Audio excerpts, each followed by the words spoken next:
Live stream has commenced. I'll get that, Linda. Thank you. If you can just add that to regular agenda, like decks, it's just easier if it's there. For sure. Sometimes it's there, sometimes it's not. Thanks, everyone. We're just a moment and we'll get started. Let me know when you'd like me to put it up, Linda. Yeah, terrific. So you've got it ready to go. Thank you so much.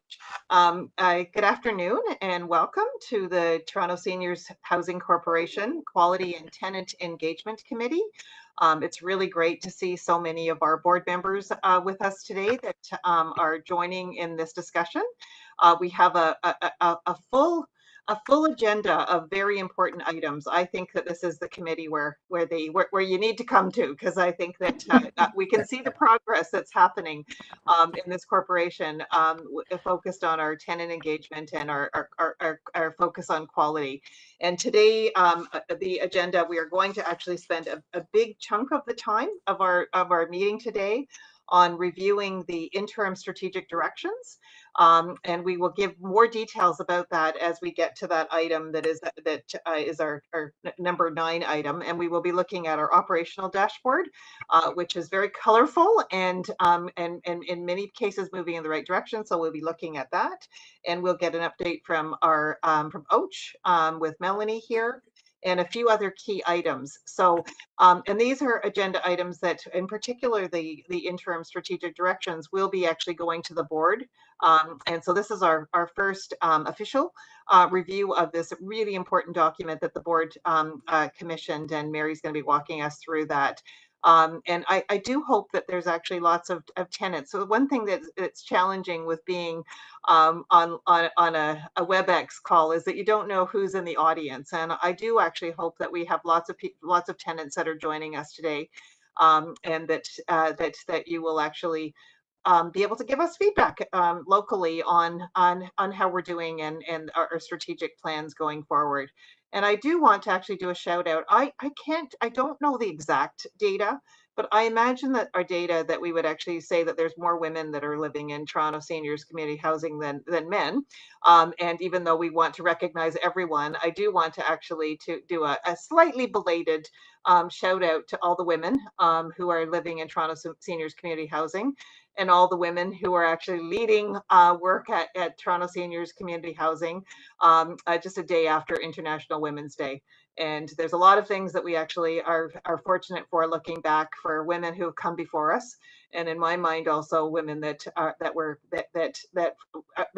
going ahead for, the women that are coming up behind us.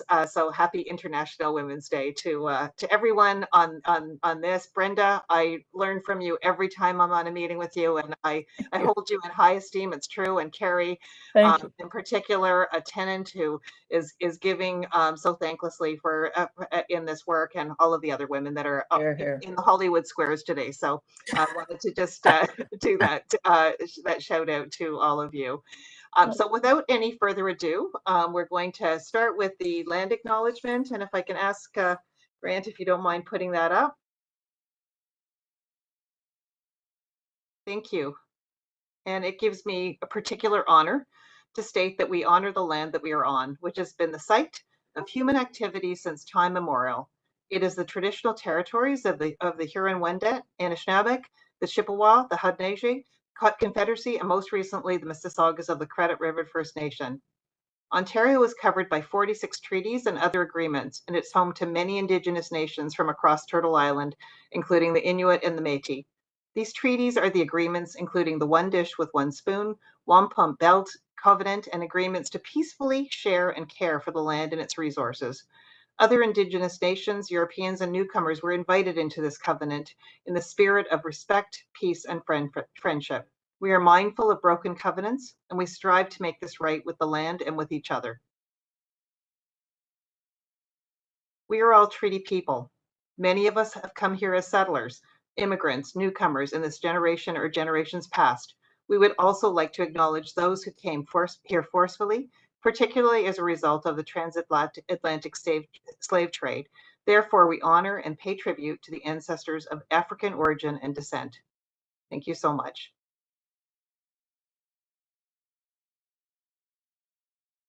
And we're going to go forward with the approval of the public meeting agenda.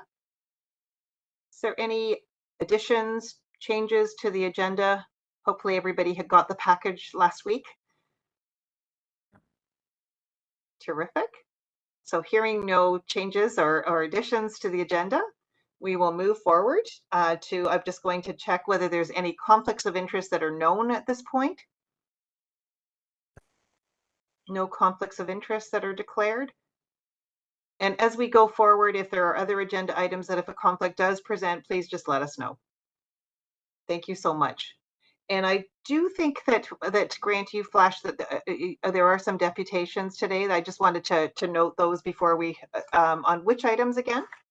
So we have one deputant today for item 9, the interim strategic directions, and it's Bill Lohman. Okay, great. All right, so we'll make sure that we get to that. Nudge me if for some reason I actually keep rolling and because I'd like to actually get Bill's comments before we move into that. So we're going to move to the approval of the session minutes of the QTE. It was quite some time ago. It's hard to imagine that that a few months have passed. And our last minutes were from December 19th. And I'm hoping that people have had a chance to look at them, Brenda? Yeah, just a quick comment.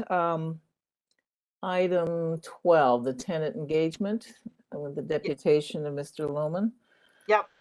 He raised some issues here, but the issue of engagement and building community. And we talked a little bit about it at the time. I just want to make sure we don't lose that item or philosophy wherever it's appropriate to add it. I mean, obviously we're going through some of these strategic discussions and Yep. stuff like that, but it's like a soft goal, right? Yeah. Sense of building community. And I think even in our ideal world, if we have the perfect housing living environment, there's still the issue of people's human connection and feeling about their lives and context of community. And we do know with seniors, community is the royal jelly. If you don't have connections and social networks, it often exacerbates whatever medical conditions you may have. So, and related to that is the issue of partnerships that were also mentioned there. And maybe Tom can report on that later on or in other items, but I want to keep on this issue of partnership and getting agreements and getting memorandums of agreement, because it all falls apart if these people don't come to the table. We can have the best plan for integrated service delivery and senior-led focus and everything, but if healthcare is not going to increase the number of personal care hours for someone living in one of our apartments, then you can't age in place without personal care services, and that means a commitment from health, community, and health services. So those two items are the only ones. Thanks, Brendan. I think that we will see some reflections of both of those items in the strategic goals, and I think they're really important. And we may want to just maybe flag that at some point it might be good to have one of our key partners come to the board to talk about some of the health system issues and opportunities, home and community in particular, because I think that I see Tom nodding. I think that might actually be something that would be helpful for the board. Go ahead, Tom. I think you're on mute. I see to the chair, to the committee. It would be, that's a very good suggestion, and there's some, I think, really exciting work with Baycrest in the Northwest, which I think would be a very good project to highlight for the board, just to show the extent of engagement that they undertook with the tenants, and then as well kind of the subsequent the services that they would be providing. So yes, that would be I think very good thing to do. Okay, so we'll put that maybe in some actions going forward. So here, it doesn't sound like we have any changes to the minutes, so I'm going to assume that the minutes are approved. Can I get an approval from someone for the minutes? So approved, Carrie. Carrie, thank you. A seconder. And I'm going to have to get free. Thanks a lot. All in favor? Great. And I believe that all the board members who are attending, even though you might not be this might not be your home committee, have the opportunity to vote. So thank you. So that's approved. And I think that we also wanted to capture the action items, and they're nicely laid out. Grant, do you want? Is there anything that you wanted to actually just comment in terms of the actions? Or Tom, anyone? Yeah, sure. Sorry. That's okay. Don't be sorry. So just a couple of quick things. So with the action items, one thing we've done is we've taken out any of the completed actions from the previous year. So all of the older actions that are done are no longer in the list. So the action list now just has in progress items or items from the most recent meeting. And some of those could be completed. You'll see there's a number of actions that came out of the last meeting that are in progress. Yeah. A lot of them link into some of the discussion today in different ways, whether they're around the listening tour, the tenant engagement model, some of the work that we're doing in the future around innovation. So there's pieces that are, I think, all aligning into the work. And some of those action items, I won't go into detail because there's quite a few. If there's any questions, though, welcome to answer or address anything specific at this time. Thank you, Brenda, and thanks, Brenda. We're trying to actually just really be robust in terms of keeping ahead of everything, knowing that not everything is going to be complete from meeting to meeting. Brenda, just to highlight item 8, which is the demographic and race-based and Yes. language-based. I just want to make sure that gets addressed at some point. Right. Yeah, and I think we did actually talk about that is going to be part of the. Oh, actually, that was actually more of the staff, that we will have the staff demographics, but you know, we'll capture also the building stats as well. Thank you. It will probably require a specific survey and Yeah. actual action. So this is Yeah. often talked about but never done. So I just want to keep a little burr in the side there.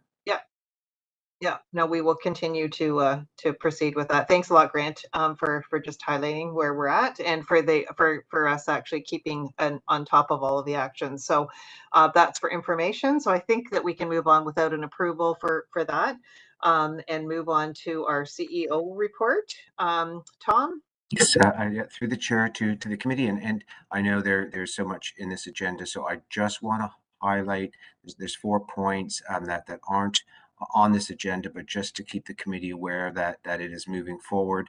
And one with this is with the first one is with the formal tenant engagement model. So we have onboarded the consultant that we were working that would onboard the consultant who we will be working with. So that will be underway very shortly. So that's positive to have that moving.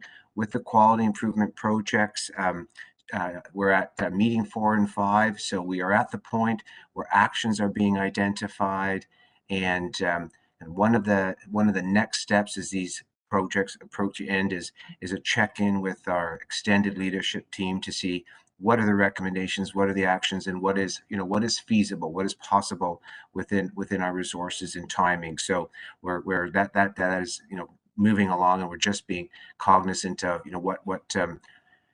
what we can achieve in the priorities within those QRPs, but so much good information. And then also with the 2022, the annual report, just sharing with this group that the draft is done, and the audit is occurring. And so, at by the April board meeting, there will be the annual report, and just impressing that, this is quite a comprehensive report, and really it reflects so much of what the transition, but more importantly, where this organization is now and where it's heading. I think it will be a very good reference document for people to use.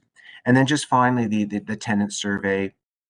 And work is moving forward on that as well. What we're just looking at now is really kind of scoping out that tenant survey. What are some of the best practices, or how have surveys been done in other organizations where it has been all tenants, where some is a representative sample, and then also how they have the EDI information and data. So to Brenda's point, really, from a survey, how can we get at some of that information? And so just wanted to let the committee know that that work on that tenant survey, and once again in the May-June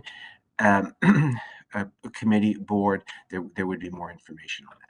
Thank you. Great. So that will be good to know that. So there will actually be some data tracking through and when is the staff engagement going to be proceeded with? Through the chair. So what I was referencing was the tenant survey component. Okay, gotcha. But Yeah. both the tenant and the staff survey, we are targeting to have done in 2023. Right, that's what I thought. So, okay, I wasn't sure if both of them were. So both of them, great, Good. great. Thanks, Linda. Yeah, thank you so much. Any questions to Tom? And I know the listening tour continues and is so thank you for your report as well. Great. So we will move on then to the operational dashboard, and it might be helpful to actually look at this as we go through, and so that other people on the who are tuning in also can take a look at it. But Brad, I think you're taking this one, right? Yeah, I'm taking this one, and I can share it out and put it up on the screen for everybody. So this is the operational dashboard for the month of January 2023, where we kind of summarize our results. This gives an overview of the categories that we generally measure ourselves against. And then the next few slides go into that information in a greater level of detail. The arrears actually rose for January, an increase of $46,000. This was an anticipated rise. Just it's an industry standard that post-Christmas, tenants have overextended themselves in certain ways, and the rent generally increased in the month of January. And we've already seen a downward trend over the month of February. In fact, over the last 4 months, we've collected $250,000 more than what we've charged out in rent. So we're seeing that positive trend already return for the month of January. The one thing that I'd highlight here is that the green in the bottom here, this $283. This is the average tenant who has unmanaged arrears. As that number continues to decrease, it ensures that staff are effectively entering tenants into the arrears collection process, which we know is key for their ability to pay it off. There's a report coming later on in the meeting where we'll be running through the arrears collection process to give a bit more detail and context on it. With regards to the vacancy rate, our vacancy rate for January ended at 2.06, a slight increase over December, which was 2.05.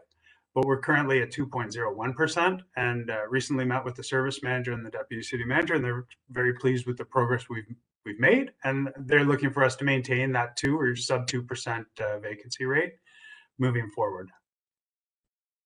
With regards to maintenance and work orders, January we had a spike as far as our work orders that we completed, and the number that we completed, we exceeded 90% of our internal work orders. These are the work orders that are completed by our custodial maintenance people and our superintendents. We exceeded 90% within 2 business days, which is a phenomenal turnaround for tenants placing service requests.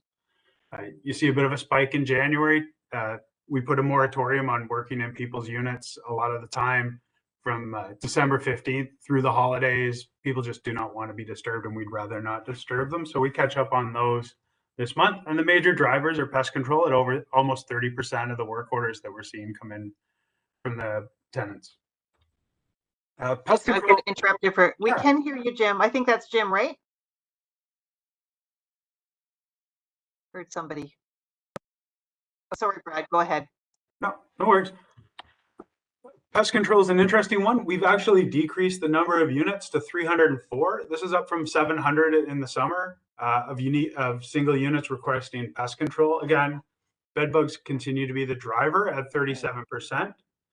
With our new environmental health team, we've had some excellent successes with regards to some vendor management and some staff training things. We're about to launch a full building pest treatment whereby our staff will be inspecting every unit within a building, and we'll be taking preventative measures in the units that are pest free, as well as treating and coming up with individualized treatment plans for those tenants that need assistance. We're going to step back, study the results, and hopefully be able to replicate and scale this methodology across the city. Right now, we're just writing the communications plan and determining the best way to engage with tenants in the community before rolling this out sometime in hopefully April. Administrative requests, again, staff completed 76% of their administrative requests within a 5-day period. We have a different metric for administrative requests. They're often more complex in nature, things with regards to healthcare referrals, documentation requests, dealing with Service Canada that takes more time. But again, you can see that the staff are turning around these requests, and the performance of our frontline staff is getting increasingly better and better month over month. With regards to community safety, we did reach out to Toronto Community Housing, and we have an addendum and an attachment that we'll forward off that does have the definitions of all these categories. It just didn't make it in time for the package to go out and be made AODA compliant. So we'll circulate that to the board members, and we'll provide it in the next meeting. Any questions on any of the operational measures that we have? Just can I ask people if you're not speaking to put yourselves on mute? We're just getting some background noise. Fantastic. Carrie, go ahead. Yeah. Thank you. Thanks for that, Brad. The numbers just continue to be really impressive. Really, just congrats to everybody involved. And it's going to be extremely interesting to see the results of that full building audit, because I'm sure there are a number of places where that could be replicated. But I'm wondering how we handle the situations where tenants refuse treatment. I've heard, it may not be accurate, but I've heard that can be as many as 30% of the, tenants who've been identified as having some issues, like particularly with bed bugs. Is that accurate, and how are we handling them? Yeah, through the chair. That's a great question, Carrie. The building that we selected actually did have a 35% refusal rate. When we dove into the numbers, and we're taking a very analytical approach to this, and we selected that building, that 35% was the result of 7 units of approximately just short of 180 units within the building. So we've got a couple of things that we're going to be working. We're going to have people there to help prepare the tenants, so there shouldn't be a reason why they can't help prepare. We're also going to have our new litigation supervisor on site who will be able to work with tenants, explain to them the legal ramifications of not allowing us into their unit to treat.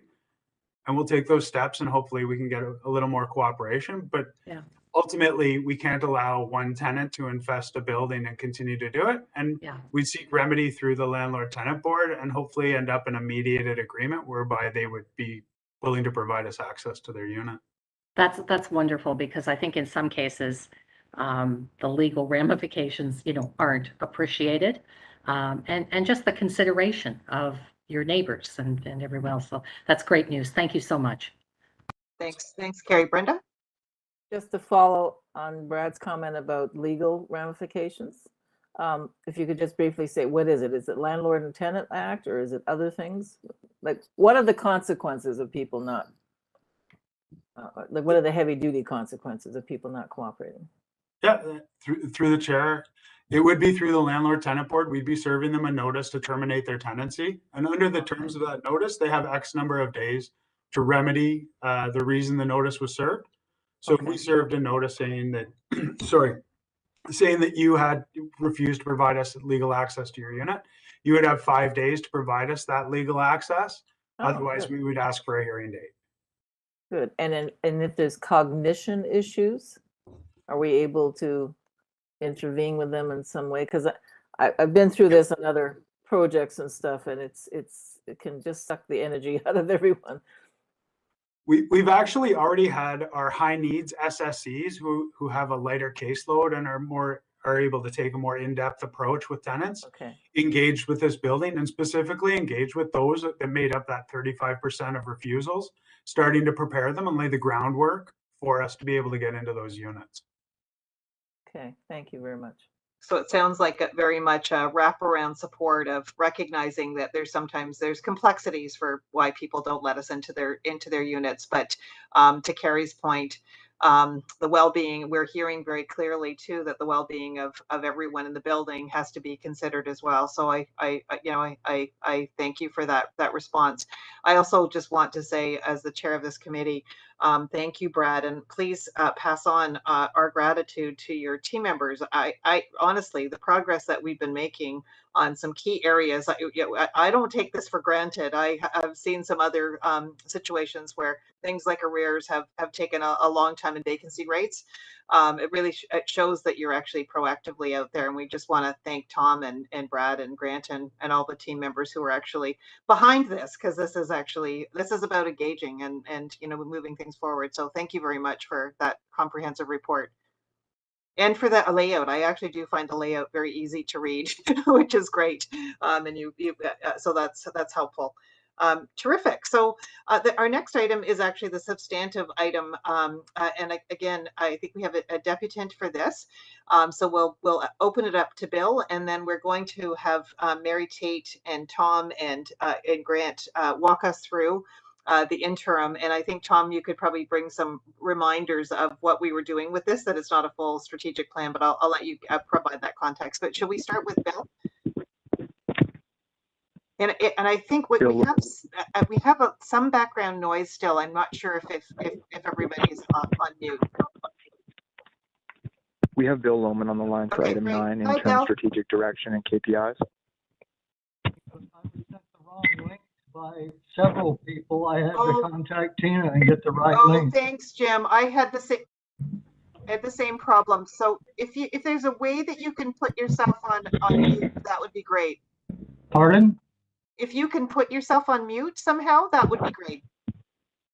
Thanks. Welcome to the meeting, and welcome also to Councillor Christiana, who joined us as well. Okay, we're on over to Bill. Good morning, or good afternoon, Madam Chair, and members. Thankfully, we've had some sunshine this afternoon. I want to start off, first of all, by thanking Mary and Grant for the effort that they've put into this, into this report. It is rather comprehensive. And I want to thank, I also want to thank Tom and Grant for spending some time on the phone with me to, to clarify some things and, provide some assurances that it is eventually going to wrap around. I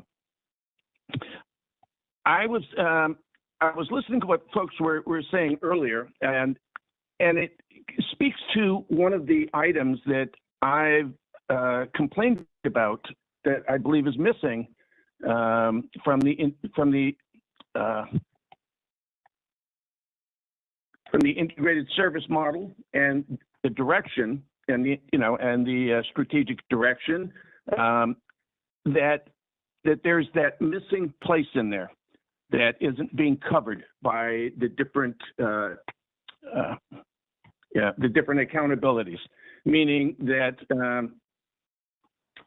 the easiest thing is to just give you a description. It goes to the psychosocial issues that Brenda was talking about or mentioning earlier. People with cognition problems, with the bed bugs, with hoarding. And sometimes there are other issues.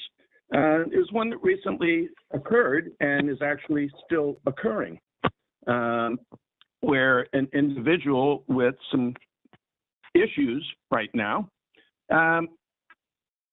has created a huge problem for tenants in the building, and essentially this individual took over the community room, and everybody is afraid to go in there now. And so this is where the question about who's supposed to do what comes in. Over the last 4 days, we've had CSU come to the building on 5 different occasions. We had 2 police officers attend yesterday. I got a lot of support from from Brad and Michelle and Chris Bradley, about this issue to try to mitigate it. And it was calmed down a bit yesterday. And because it's directed at me specifically, I've been trying to avoid it, and found out today that the individual is still in the recreation room with his personal belongings, and everybody is afraid to go anywhere near there. So where does this, this wraparound, how do we deal with these situations? Because starting an eviction process is, what are we supposed to do? We're all going to wait for the next year or 2 or 3 while somebody sits and commandeers a space and deprives everybody else of their right to a reasonable enjoyment. I think this is a question that, needs to be looked at. But further to that, I mean, there are some good things that are happening here also.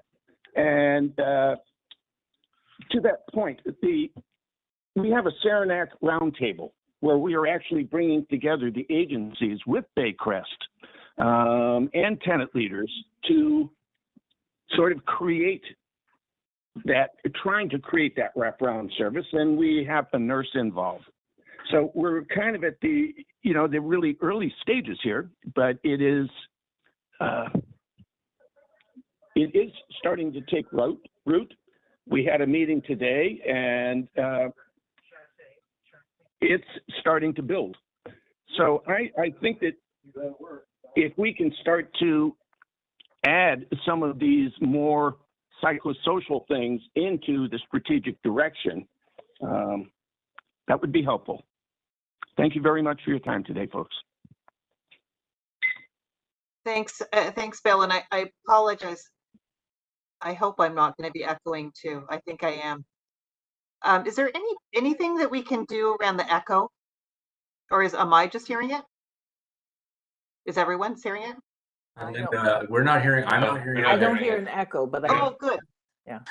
Okay, I'm hearing a large echo, so so I'm going to just actually proceed then. Thank you, Bill. I did actually hear what you had to say, and I think we will follow up on the individual issues that you raised with regards to the building, and I think that the points around the psychosocial supports we will be able to actually bring forward. I hear an echo now. Oh, good. I'm thinking I'm really hearing things. I have a tremendous echo. So, okay, so I'm going to proceed with this item of the interim strategic directions. And if somebody else can let me know if there's actually other issues for sound for people. Otherwise, I'm just going to actually sit back and I'm going to put it over to Tom to give us an overview of what we're going to be hearing. Just through the chair to the committee, thank you. And I just have a few comments, and then I'm going to pass it on to Mary Tate. She has been the keeper of this process and this document, so she best can speak to it. But it's really kind of evolving, and it's exciting to see the product that is coming forward.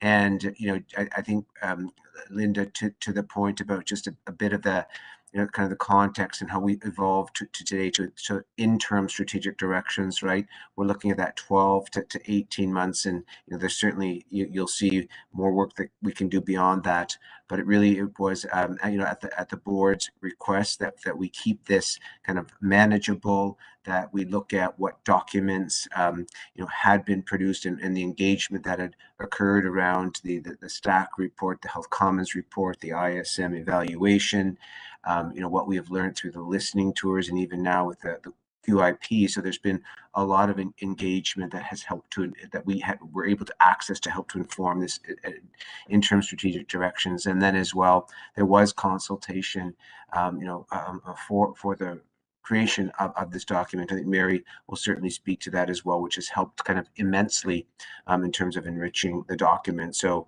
really pleased that we have the chance to introduce it to this committee today. And as we know, we are planning a more specific board meeting where the board will delve into this even more. So with that, I'm going to turn it over to Mary. Thank you.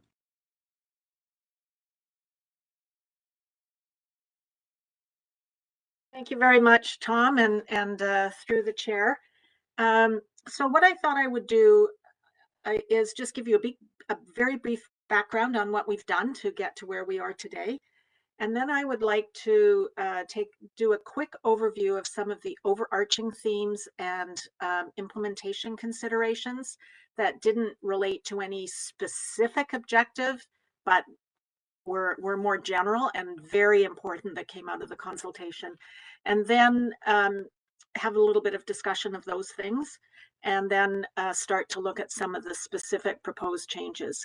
So you have three documents. Well, you have the report, but you have three documents. One is the consultation results and recommendations. The second is a version of the integrated, the interim strategic directions that reflect our recommended changes, which of course may or may not stand up depending on the conversation that we have. And the third document that you have is on the KPIs. We have been sort of doing a parallel piece of work on the KPIs and the interim strategic directions so that they align. And I do need to tell you that there's a little bit of a mismatch between the current ISD document and the KPI document. It's just because they've been kind of going forward step by step, and we'll fix that before the next meeting. As you know, the idea was that we would do most of this exercise through a document review, which we did. And we reviewed about 25 documents and did the first version. We came back to the board and made some changes to the document, and then went out for consultation. And as often happens with these things, the scope of the consultation grew a little bit,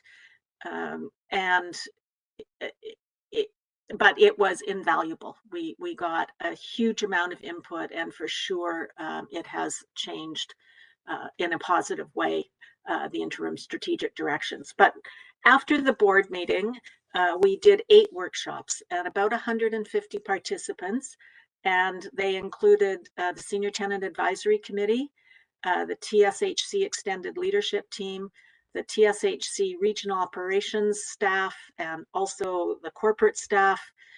We had 2 meetings with the City of Toronto, and we also had a very good meeting with a number of the health and social services partners, and also with TCHC. So as you can see, that's a pretty broad group of people, and they brought a wide range of ideas and perspectives to bear. So as I say, it was more than we really counted on, but I think it turned out to be invaluable. So one of the things that happened, I mean, we did have a pretty structured set of questions that we wanted to talk to people about. And we did get a lot of specific input on the objectives and so on, but there were some overarching themes that we have now tried to incorporate into the document. So the first one is integration. And of course, the ISM is a critical component of what we looked at when we started to work on this. And the whole idea of integration is really fundamental to ISM. But what we heard is that tenant well-being is multifaceted, and that the 4 objectives really need to be thought of in an integrated kind of way. It's very important that the organization doesn't operate in silos, and that not only are there interrelations between the 4 objectives, there's also interactions between the initiatives within the objectives. So as we move forward, making sure that we keep that integrated approach as a fundamental principle of how we do business will be really important. The second thing that came out, and I think this really speaks to what Brenda said earlier, is interdependence and the notion that TSHC is not an island. This also came out very clearly that in order for the whole thing to work, we really have to be working hand in glove with the larger system of which we are a part. So with the City of Toronto and the programs and services that they provide, the social service system, the healthcare system, and collaboration and partnership is really critical to success. So we have sort of brought that a little bit into the overview of almost a principle of how we do business going forward. And, you know, that is also, the interdependence is certainly built into the objectives, because one of the objectives is specifically making those partnerships and making those referrals and getting people access to services. And the last overarching theme was what we called shared values. And there was a lot of discussion about, so these are values and there are specific comments about the values, but the overarching one is, who do they apply to? And the very strong feeling that we got was that they really have to be shared values by everybody in the community, by the staff, the tenants, the organizations that we work with, if we all want to be successful. And there was also some kind of discussion about how important it is to articulate these values and how we're going to bring them to life. So those were the three overarching themes. And if you've looked at the revised document, there is a rather inelegant slide that puts these things into the document, and it will become more elegant as we move along. But we wanted to give these three themes some prominence in a way that they didn't have before. They were there, but they were kind of buried. So the other thing that happened in the consultation was that, I guess what I would say is, there was a very, very high degree of alignment and support for what was being put forward. But people raised issues about how are we going to implement these things. And that's why we've called them implementation considerations. So it's not that anybody, well, people were very supportive, but we need to really think about how we're going to implement. So the first thing was on shared accountability.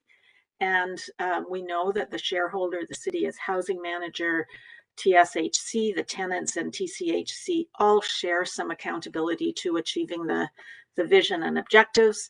And we will have to work together on that. Quite a lot of discussion about getting a little more specific about who's accountable for what. The seniors lens or seniors focus came up in all sorts of ways in the consultation. But what was felt is that there really needs to be some work on a deeper understanding of what that really means and how you actually go about doing your business with a seniors focus. And there were specific examples, like some interesting ones around capital projects, that when you're doing a capital project, you need to have the seniors lens on it. Maybe that hasn't been there, but there were other examples as well. Aging in place, there was a lot of discussion on that one. And a huge amount of support for aging in place. But there was concern raised that at some point, even with support, people are not able to live in an independent housing environment, and concern about how we would actually be able to get the maximum amount of support for people to help them age in place. And then how are you going to help people who can no longer stay because they just, you just can't get enough support to have a smooth transition to a better environment for them. I think we've had a bit of a conversation already about complex tenancies and the need to balance the needs of tenants with complex needs and the overall needs of other people, other tenants in the building. And there was certainly a lot of discussion on this point of you do have to find that balance. And so I think there was actually a little discussion about that earlier today. There was a lot of discussion about inclusion, a lot of discussion just on the words and what do we mean by these things, but a sense that we needed to really spend a little bit more time as a community to engage on what does EDI mean and how do you balance the overall inclusion of tenants with the specific needs of cultural groups. That issue came up quite a bit. Clarity in definition, getting to understand better what we mean by living in comfort and dignity and safety was something that we needed to think about a little bit more. And the last thing was capacity. The issue of capacity came up over and over again, that a number of things. First of all, this is supposed to be a 12 to 18 month plan, and how much can we really do in 12 to 18 months? And where people were very supportive of the various actions in the proposed interim strategic directions, how do we maximize the use of the capacity that we have, but recognize that there will be limits in some of the areas?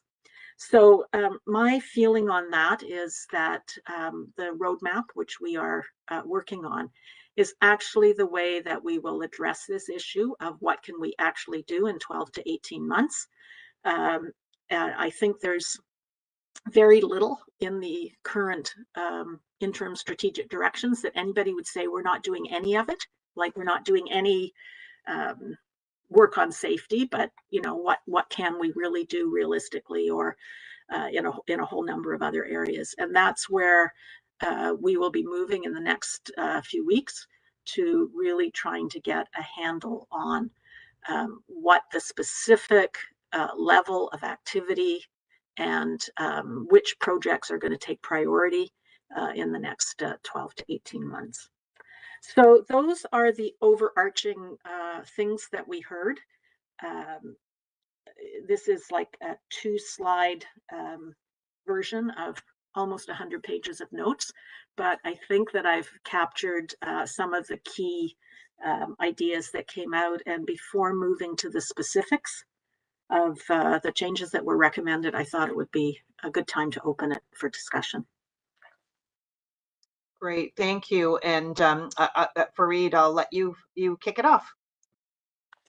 Yeah, thanks. Thanks, Chair. And also thanks to Lynn Sumpter-Mary and the rest of the team, Tom and his senior leadership team, and the rest of the folks who worked on this. I mean, this has been a lot of very intensive work over the last several weeks and months. And I know that the board has given Tom and Marion and their team some clear directions to come back with some interim directions. And I think I was very impressed with the document that we saw and that was circulated to us earlier. I just have a couple of comments, and maybe I don't need these issues to be answered or addressed, because I think we'll have perhaps a more fuller conversation at the special meeting. But I just want to strengthen the whole issue of collaboration and collegiality across the organization. I think that is so important, and within the public service, that's increasingly becoming one of the imperatives. The only question I had in that regard, Mary, was as an organization, you know, we're so quote unquote a bit tied to the hip with the Toronto Community Housing Corporation, whether or not that sort of collaboration extend beyond the TSHC. In some respect, and I don't say this with anything other than to perhaps clarify that, you know, we don't have control over everything that we do within this organization, and you know, we're going to get there eventually. But I think given where we are, that's probably not going to be possible in the short term. So I just want to sort of posit that comment that the issue of collaboration, perhaps when we look at accountability connection to the collaboration piece, we should bear in mind that we're not an island unto ourselves, and that there's some collaboration that might be required outside of TSHC to be able to achieve the kind of outcome that we're looking at.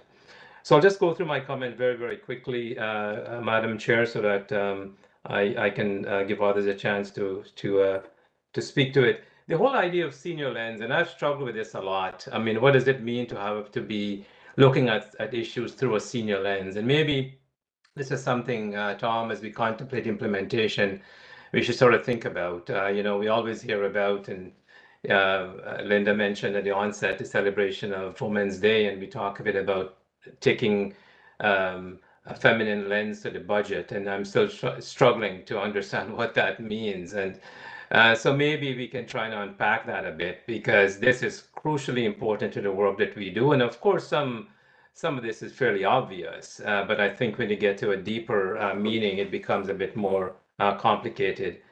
And the final comment I would make has to do with DEI. I think part of the challenge we have in working through DEI issues is that there is this sense that the divorce community is homogeneous and is everything but homogeneous.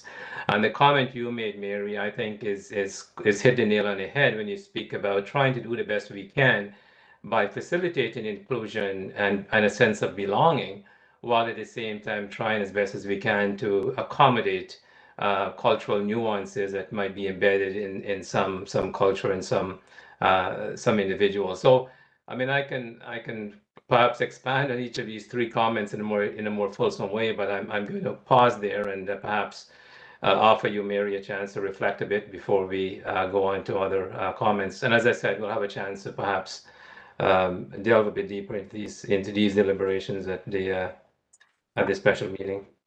Thanks. Yeah, Sorry thanks, for being so Rita. long-winded. Before I get to Brenda, I think that we wanted to actually have this kind of rich conversation, and Carrie and I had a chance to meet with Mary in advance to this meeting, and had some similar comments. But Mary, do you want to comment any around Fareed's comments, and then I'll get to Brenda? Linda, I think it would be just as well to hear what everybody has to say. Perfect. You can digest it. It's funny. I think you used some of the words, Fareed, that Mary used in the report in terms of the not being an island, and particularly looking at some point around what do we like, not being too kitschy. You can say you have a senior lens, and do you really? What does that look like, right? So anyway, we'll move to Brenda for her comments. Thank you. Just some brief ones because they'll be covered in other reports and stuff.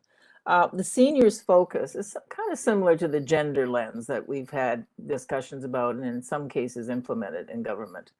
And it's complex, but it's also simple. And I think when we get down to the nitty gritty here, it means just taking an extra step to look at the impact on seniors as distinct from a different age group. So if it's physical capital changes, what does accessibility mean for seniors versus other people? You wouldn't even have to consider it.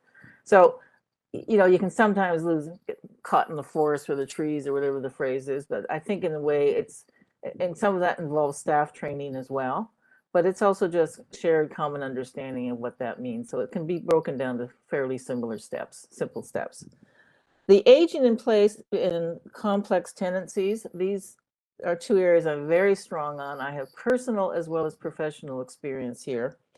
And I've seen good aging in place examples. So I'm always a little frustrated. We've done it. We know what it looks like. Let's just get on board to do it. And that's why I keep on harping about the partnership and the accountability of partners, because, aging in place will come down to something as specific as hours of care, personal care provided. And that means our health partners have to come to the table with real commitments. So the issue of whether they're able to stay because they're changing conditions, I don't think that's such a bad thing. We know that people can often move to different stages in their lives, different stages in their housing solutions, right? And I think it's okay to say that we can only do so much in a regular apartment environment with supports. And the key is the quality of those supports, because I've seen aging in place fail as much as I've seen it succeed. And it's okay to build in that at some point there may have to be discussion about hospice care if they're ill, or nursing home if they're unable to manage, and maybe cognition issues. And I think that's okay. It's okay to say we have limits on what we can do, and not to be burdened by that. That's just human reality in our life stages. The complex tenancies is really very vitally important, and it relates to safety.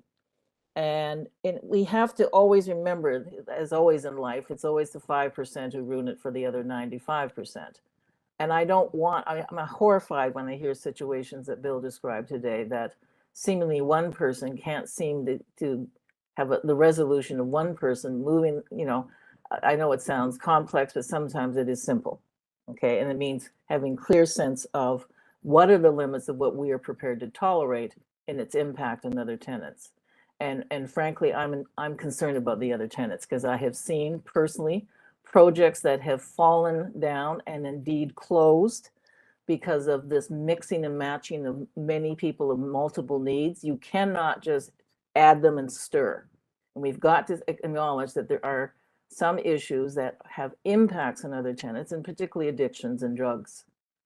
If they're not dealt with in a proactive way. The YWCA actually had to close down a whole housing project on Church Street. This is going back a few years. And in the more recent era, their new recent housing project on Elm Street has been complicated because of the conflict between the harm reduction focus versus everyone else. So women, single moms of kids, were being threatened by the drug dealers that were being allowed because of the harm, the health harm reduction approach of the other tenants. So it's really important that we delimit what we are prepared to do and what we are not prepared to do on complex things. Do you feel, Brenda, like, so I think that at this level, I think we can't get into the, like, the That's fine. case examples for every, Yeah. I think what we're trying to do is make sure that this current strategic interim direction is what we were expecting as board members. Yes. And I think if it's a good thing. Missing, yeah, right? No, So, and I support the work that was done here. I mean, it's just tremendous, and I'm really appreciative of that. But sometimes, I just want to highlight these things because we often the nuances are, chase. the areas. I think that as a board, I think we'll be talking about complex tenancies, and And another point.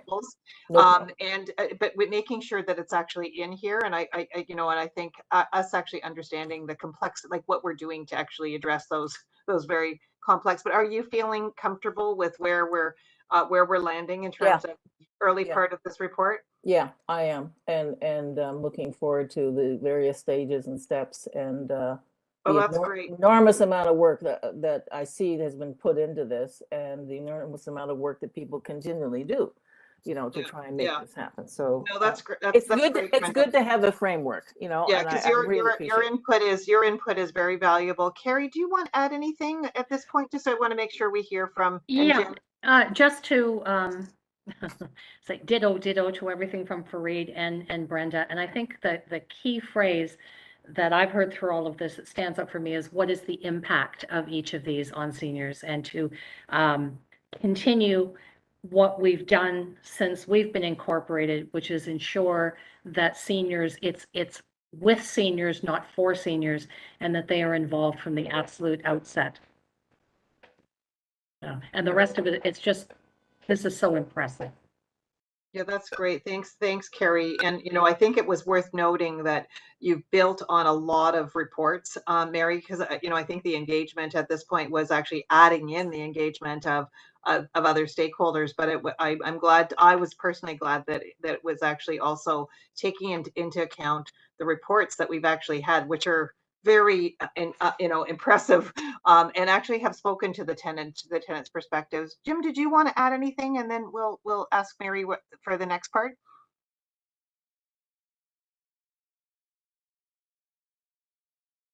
Oh, we can't hear you. Is your audio working? Can you hear me now? Yeah, we can. Thank you. I'm happy with the report. I was asked to be a champion for these committees. I got invites to the first sessions, and I've got no invites since then. Well, that's really important because you are our tenant rep, and we want to make sure that. So we will take note of that, Jim. Thank you for raising that and for your patience. So Mary, I think we have largely support in terms of the first part of your report. I think you wanted some other input on on the rest of it. Yes. So I think the comments that we've heard on the overarching things really reflect what we heard in the consultations as well. The next part of the report really looks at the substance of the plan. And I can really quickly just say what we heard on the vision and what the proposed changes are. But basically, people like the vision. We did get a pretty clear message that safety should lead the verbiage, and the concept of diversity and inclusion should be in the vision, which we kind of thought it was with belonging, but it didn't quite work for people. So what the previous draft said, that the vision was vibrant and diverse communities where tenants have a sense of safety and belonging.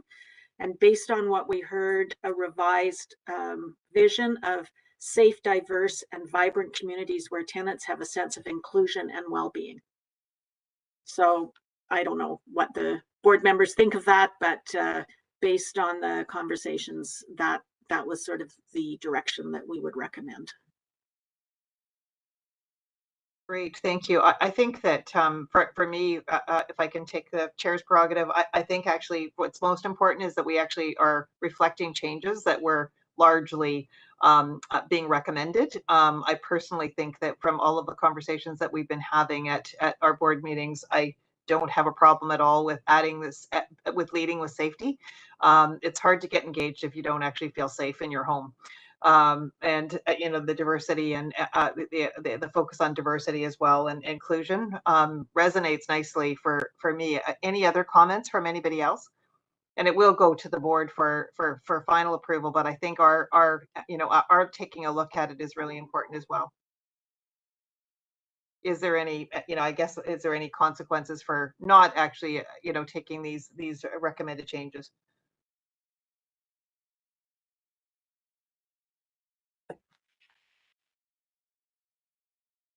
Doesn't sound like there's any challenges with that. So I think that we go forward, hearing none, Mary, with the recommended changes to the board. Yeah, I agree. Okay, so on mandate, everybody really recognized that the mandate of this corporation comes from the city and needs to reflect what is in the shareholder direction, and people were comfortable with that. There was a suggestion that a change be made to say age in the right place. You'll see we're not actually recommending that, because we do think aging in place was such a fundamental part of what the city mandate said, and also for Brenda, that we can work with what that means on the ground.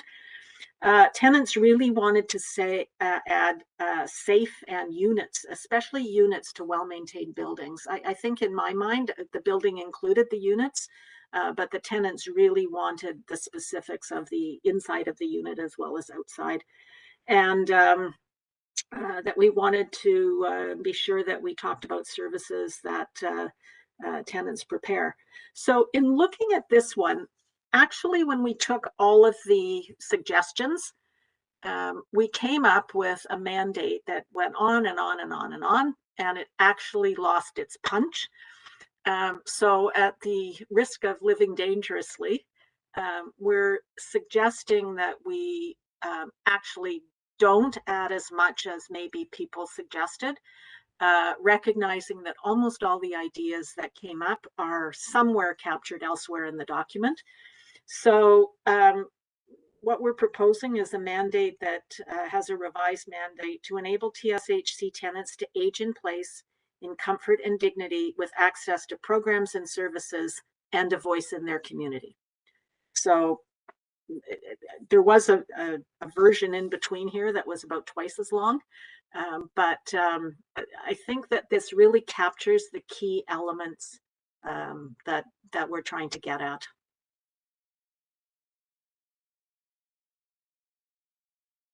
Any thoughts? I think it captures some of the comments that we've made to date. It does actually assume that we'll do everything possible to help someone to age in place in their own home, and that we will actually partner with others to enable that, because we don't do it all. I think you've hit the nail on the head, Linda, and it's we do mention in other spots, that we're referring to the buildings and the units, and we specifically talk about programs and services that tenants want, not that are, foisted on us. So I think this is a nice abbreviation, but it serves the purpose for me. Grant, do you think you could put that one pager up just to punctuate that the revised interim strategic framework at a glance? Because I think we've had a I'll put the slides up as Mary is kind of referring to. Okay, I have it in front of me, and it is helpful. Just I'll have it up 1 second at a glance.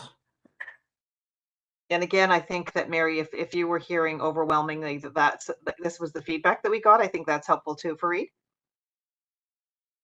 Yeah, thanks. I mean, I agree. I think it does kind of captures what it is that we stand for. The only thing that was a bit ambiguous for me when I read the document was the community piece, the voice in the community.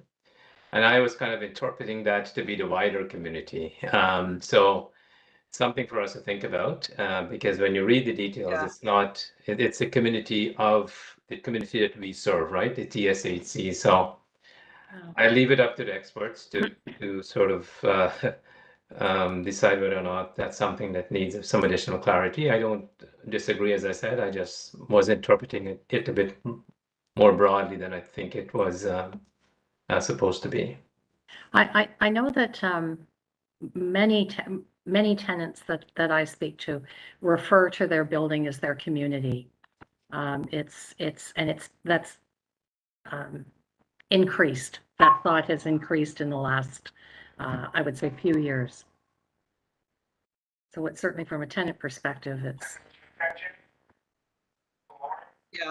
Yeah. So we might want to just double check that with some more tenants. Like you could say housing community. Like yeah, a lot of people would define their community as multiple communities, right? It's a good point. It sounds like Mary that we don't have a major issue with the changed mandate. Yep. Okay. Good.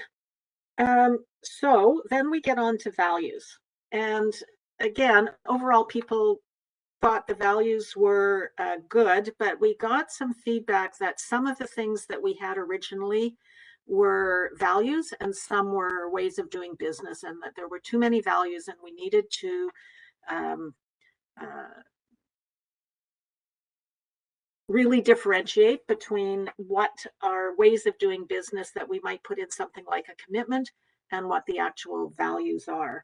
So what we have done is, or what we're proposing, is that in addition to values, we have something called a commitment statement that is a commitment a little bit about how we will do business.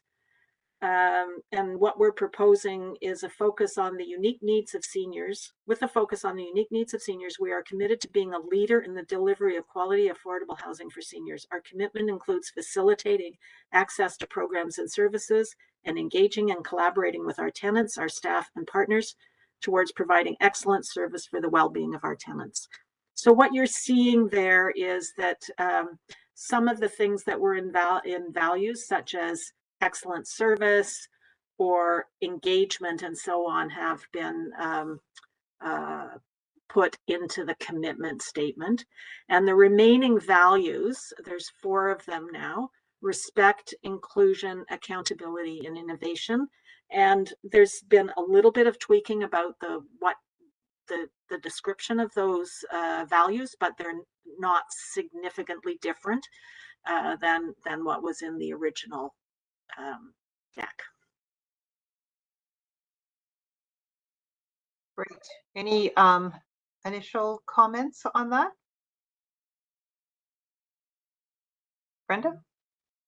I like the addition of innovation because that's forward looking and really tasks us with always being nimble, looking forward and looking for flexibility changes. It's good to include that. I appreciate that. Yeah, and I think you've said before, Brenda, that we should be leaders. For me, the innovation says Absolutely. We're not just going to actually, do whatever. We're going to actually lead the way. So yeah, absolutely, absolutely. Any other comments? So I think we're good with that too, Mary. Good. Okay. So now we will move on to the objectives. And in terms of strategic objective 1, the same idea that safety was paramount came up, and so well-maintained buildings and units, and we have added the units word to the objective here. There was a lot of comment about supporting stable tenancies and trying to make the leases and the forms and stuff that we give people simpler. And then lastly, quite a lot about complex tenancies, which we've already talked about. So on this one, what we're proposing is a change to put safety first, basically, to provide safe, clean, and well-maintained buildings and units, and to support stable tenancies. So it's similar ideas that we originally had. It's just kind of turned around. And as far as the initiatives go, not really much change in terms of the 3 initiatives, but just reordered to reflect the reordering of the objective. I think you've got support from us on that. Okay. Mary, through the chair, did you want me to go to the more detailed slides as you go along, Mary? Would that help with this, or you want to stay at this higher level?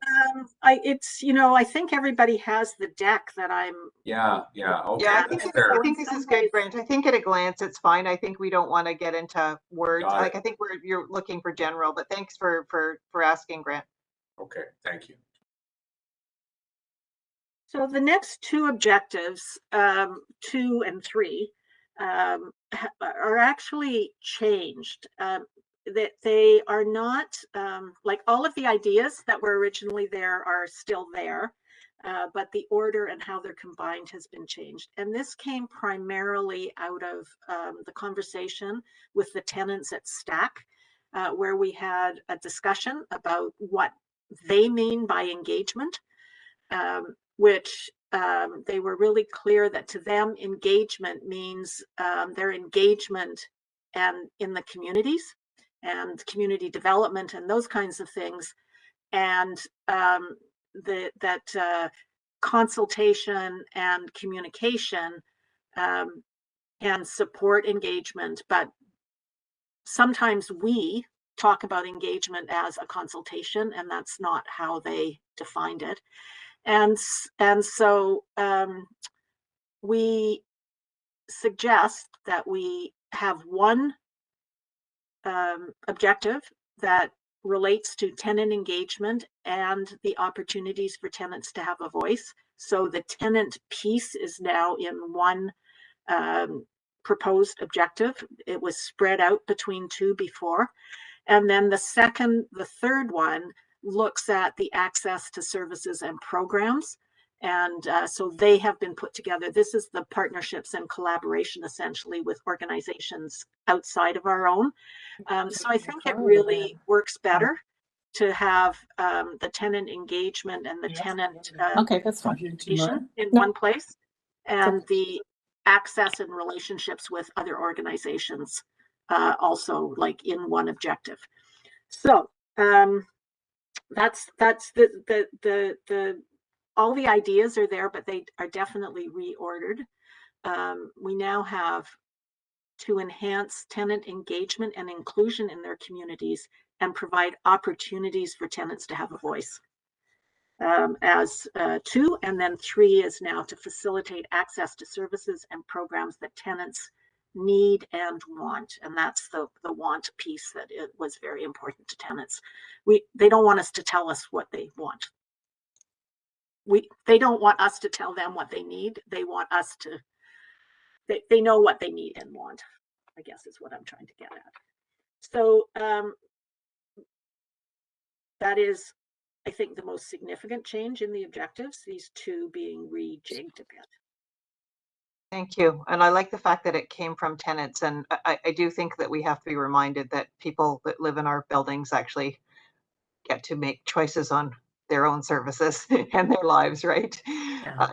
Carrie, any comments? Yeah, it makes perfect sense to have separated those along those lines, having one exclusively for the tenant objective. And then the other, as you say, with partnerships and collaborations, makes sense to me, Mary. Great. Anything else you want to point out on the full framework, Mary? Just very quickly on the innovation one, there was no change there, but I do want to acknowledge that there was a Sorry, really... Chair, before you go on, can I jump in? Oh yeah, sorry, Breed, I missed your hand. Sorry. Yeah, I don't have any. I mean, I agree with Carrie and yourself. I think this captures it well. There is. I mean, I just. I mean, maybe I can pass these comments on directly to Mary, but there's some.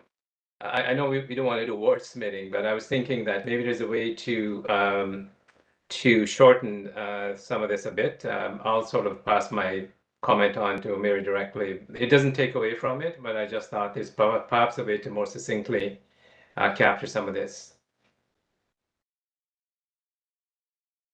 On the objectives, Fareed? Yeah, just for example, the one that we just talked about. I mean, I was kind of thinking, and again, I'm not tied to this, but I was saying to enhance tenant engagement and inclusion and provide opportunities for tenants to have a voice. Yeah. Yeah, you wouldn't then necessarily then have to define communities, but Yeah. Okay. Yeah, so maybe Again. and if there's any other feedback, feel free to give it to Mary. I think Mary, you'd be in the best position because having talked to people about what's really important to leave in. Linda, Jim has his hand up too, just for. Oh, sorry. I don't have everybody on my layout. Go ahead, Jim. I just wanted to say that for me, to facilitate access to services and programs that tenants need and want is the most important thing that I've seen there. Is that's when I first came on the board, that's what I had said, that often we do unto others as we want done unto, but we should be doing unto them what they want done. And I'm really happy to see that we're taking that approach. Yeah, thanks, Jim. I know when Carrie and I were meeting with Mary, she also reminded us that even on the engagement front, not everybody wants to be engaged in the same way, and that some people want to, live their lives a little bit more removed from the communities, and we have to respect that as well. It was that really stuck with me. There is actually, these are people that have choices that they can make. Thanks for raising that. Anything else for Mary do you want to speak to the enablers? Just really quickly on the innovation one. Yeah. I really want to say that we had a really interesting conversation with the health and community services partners, and they were very keen on working with us on the innovation one. They really wanted to think about what kind of data we need to collect and to evaluate how we're doing and so on. So it was a really good discussion. No specific change in the actual wording, but just to let you know that, and at one point, one of the partners said, you can expect more. You should expect more from your partners. So I thought that was really positive. That's amazing. That's amazing. Yeah. Yeah. I think there's a message here that there's something special happening at Toronto Seniors Community Housing, and pay attention to us and partner with us. It's amazing. That's great. Yeah, no, so it was a very positive discussion. I just wanted to share that. As far as the enablers, the organizational excellence pretty much stood as it was. The only thing that people wanted, something about sort of more effective use of technology. And there's not tons that we can do about that because we work with TCHC on that, but there were some good suggestions that I think we can probably think about. And as far as the employer of choice, lots of really good input on what that means to the staff. So that was good. There was a word originally on entrepreneurship. And I think what we were trying to get at was that people should be able to take initiative. Yeah. It did not ring true. It was like everybody just said, get rid of that word. So we did. So I think those are the main changes that we recommend, and it sounds like people are in compliance. In terms of the new content, we have put high-level outcome measures in the proposed document. As I said earlier, we still have a little more work to do in terms of like aligning the KPI document with the interim strategic direction one. And there is a discussion with STAC on KPIs that is sort of midway, so it's not done yet. So there's a little more work to be done there. And the next big piece of work is the roadmap, and that has been initiated. But I would hope that when we meet on April 3rd, you'll be able to get a better idea of what the roadmap looks like. It may not be finished, but it will be coming along. That's So great. I think that's kind of what we heard and what we're proposing. Fantastic. I see Brenda's hand. Oh, we lost your voice, Brenda. Sorry. I know they rejected entrepreneurship, but I really do support, Mary, your comment about initiation. And if you look at all the organizations that go through organizational change, a key component is giving people the permission to provide suggestions and act on things. And that helps with engaging staff and getting buy-in from staff. So I don't know if this is the place to put it, but I think it is an important concept. And I think it gives a message to staff that you'll be listened to. So whether it's idea boxes where staff can submit their suggestions for changes, you know, that's a simple one, but I just don't want to lose it because it can be a way to engage staff and other people in change. And remember, change processes are always very hard at the best of times, right? But if there's some sense of a buy-in or some sense that you'll be listened to and encouraged to show initiation, particularly when you're moving from a larger scale organization to our new one, you don't want to bring old habits and old ways of doing things with you. You know, you do want to encourage the openness to look at things differently with a different lens. So That's great. I think it's a good point, Mira, and I somehow or other would find a way to keep it in some capacity. Yeah, so that concept of initiation rather than, it's funny because the one word that I didn't resonate with me on the original draft was entrepreneurship, but in initiation actually does. So I think, go ahead, Carrie. Oh, just, thank you. Just, I think the staff town halls that Tom has initiated will go a long way to that sense of being able to contribute suggestions, and I applaud Tom for doing that. I know they've been very successful. There's another upcoming. And I was going to say something else very profound, and it's I'm having a moment, so well, over to you. If it comes back, you can let us know. So as you can see, what we go ahead, Mary. Well, I was just going to say, to Brenda's point, there is actually an initiative within Enabler 2 that says develop a supportive environment for staff to innovate. So that idea is captured there. And the other thing, just to let you know, the staff were really, really happy to be involved in this conversation. So it went a long way in beginning to create that feeling of, you know, having input. Great. And being part of a new organization. Fareed. Yeah, thanks. I was going to sort of comment on what Mary just said, which I agree with. I think the empowerment piece is also really, really important because part of what we're trying to do here is to empower staff to be able to take initiatives and do things and not be that risk averse. Of course, they've got to, you know, exercise best judgment, but I think that empowerment piece is also going to, if we promote that as a value, it will also help us to be flexible and initiate things and achieve that entrepreneurship without actually saying it.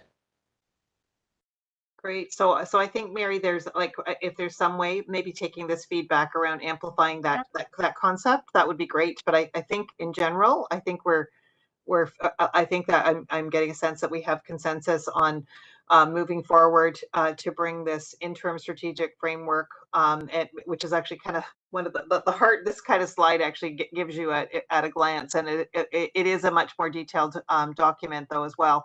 And that Mary, I mean, we really do have to have this commitment that to the develop and confirm the roadmap and the KPIs on this.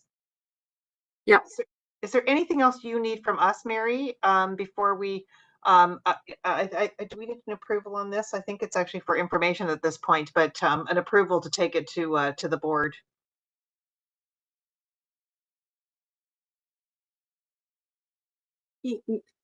Yes, and all I would say is that if anybody does have comments on the details of, the initiatives or the actions that are underneath the objectives, by all means, send me an email and we'll take that into account. And Grant. Yes, just thank you, Linda, through the chair. Just wanted to maybe just for 2 minutes as we conclude this item at the QTE today, we do have the board discussion that will be happening in about 3 weeks or so. I think it'll be April the 3rd.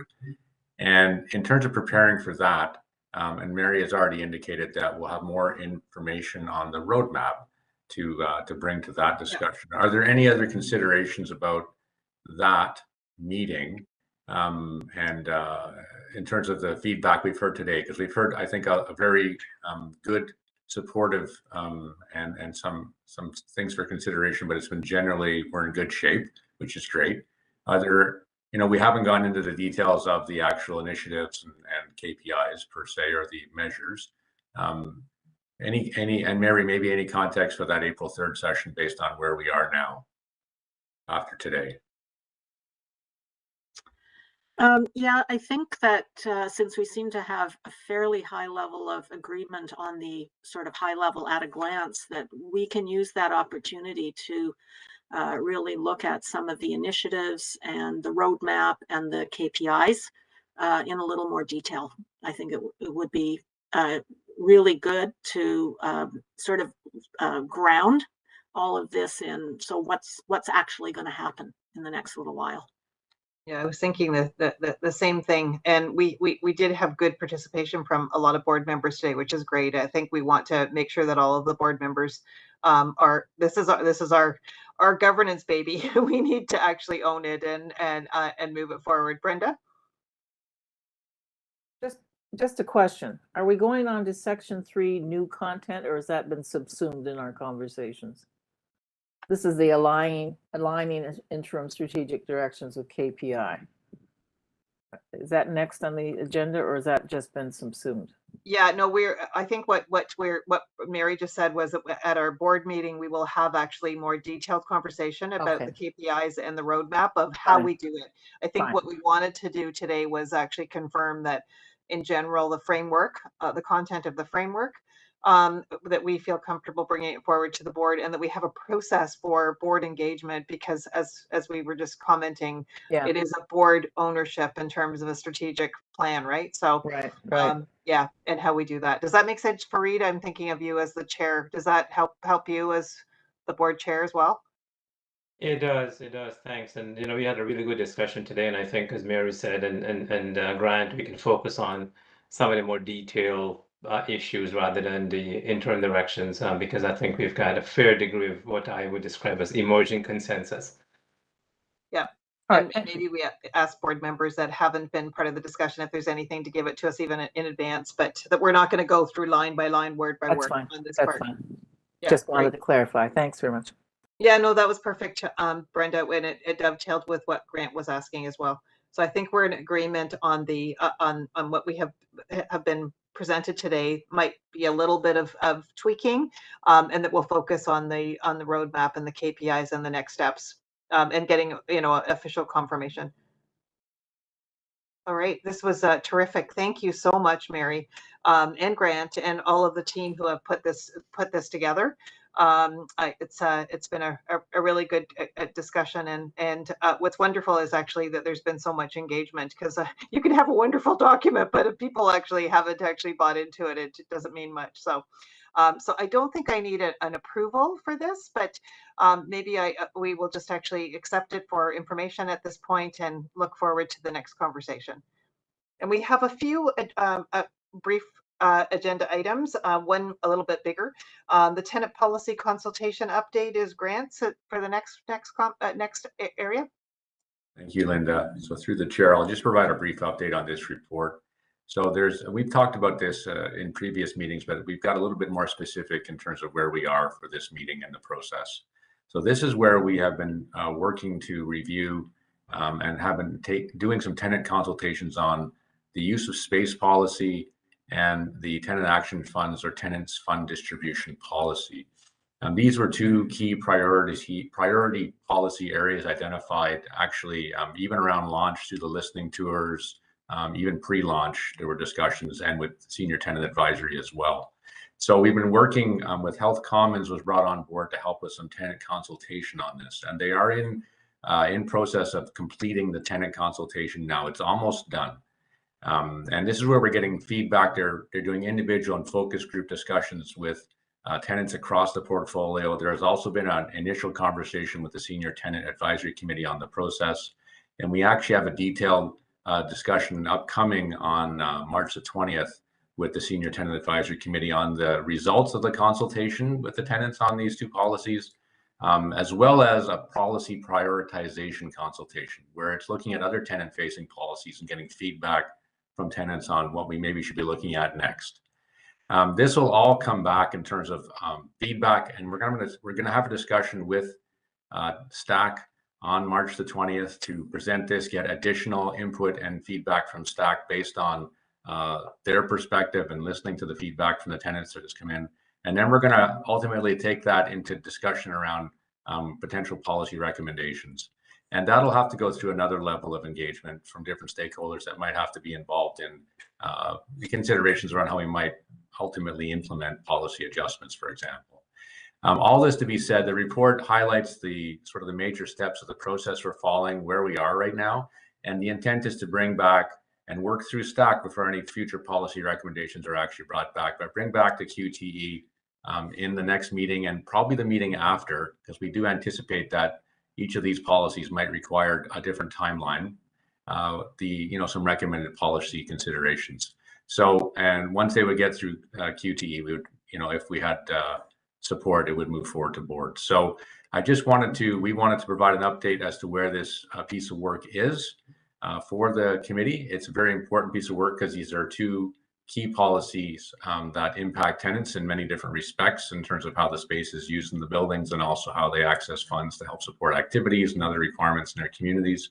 And we know there's a lot of interest in helping to refine these policies post-transition. So just wanted to give the committee a brief update on that, and I'll take any questions. Any questions? I know I was wondering, so are the tenants feeling comfortable with the process to date, do you think, Grant? I think they're feeling comfortable with the process to date. And we're just getting the findings in now, the summary of the findings. So literally got the first report last night. Haven't read it in detail yet. So we'll be working with Health Commons over the next couple of days to kind of prepare for the discussion with STAC and then bring that forward. So I'll ask them that question as well. But we have had a few meetings and it sounds like the tenants are comfortable in participating. We will have in a neighborhood of 100 plus tenants that would have been engaged through this process by the time it concludes. Great. Well, these were two areas that were like particularly hot potatoes that we wanted to actually demonstrate our commitment through, right? They meant a lot. Any comments or questions? All right, so we look forward to a report back on that. Thanks, Grant. Thank you. And our next item, and I think I see Melanie and Summer on the call. Hi there. Thanks for sitting into our meeting and welcome. Nice to see you. You all have received the OACH update, and I think Melanie is going to walk through some of the high level report. Yeah, so it was a short reporting period, so I'll just quickly go through some of the highlights. Thank you. So through you, Chair Jackson, I am pleased to report on the results of OACH's work with the TSHC for the period of time between October 2nd and December 31st.